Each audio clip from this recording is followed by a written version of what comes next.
നമസ്കാരം, press line ന്യൂസിലേക്ക് സ്വാഗതം. ഒരു സീസണിലും സഞ്ചാരികളെ നിരാശരാക്കാത്ത അത്ഭുത പറുദീസയാണ് കാശ്മീർ.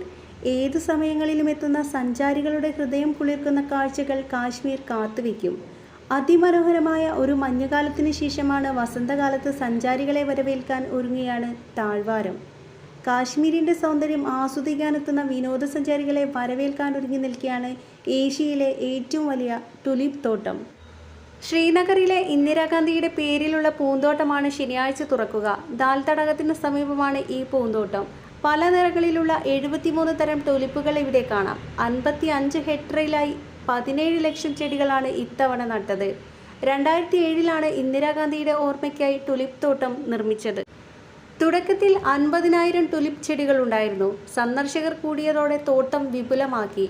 കഴിഞ്ഞ വർഷം 3.65 ലക്ഷം പേരാണ് ടുലിപ്പിൻ്റെ ഭംഗി ആസ്വദിക്കാനെത്തിയത്.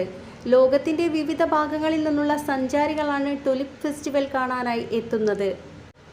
കാശ്മീരിൻ്റെ സമ്പന്നമായ സാംസ്കാരിക പാരമ്പര്യം വിളിച്ചോതുന്ന നിരവധി കലാപരിപാടികളും പരിപാടിയുടെ ഭാഗമായി അരങ്ങേറും. കാശ്മീരിൻ്റെ രുചി വൈവിധ്യങ്ങൾ അറിയാനുള്ള ഭക്ഷണശാലകളും ഇവിടെ ഒരുക്കും. ടുലിപ്പ് പൂക്കൾ അധികകാലം വാടാതെ നിൽക്കാറില്ല.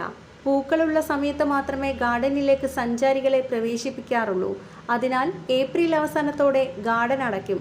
തുറക്കുന്ന സമയത്ത് രാവിലെ 8 മണി മുതൽ വൈകിട്ട് 7 മണി വരെയാണ് പ്രവേശനം അനുവദിക്കുക. മുതിർന്നവർക്ക് 60 രൂപയും കുട്ടികൾക്ക് 25 രൂപയുമാണ് ടിക്കറ്റ് നിരക്ക്.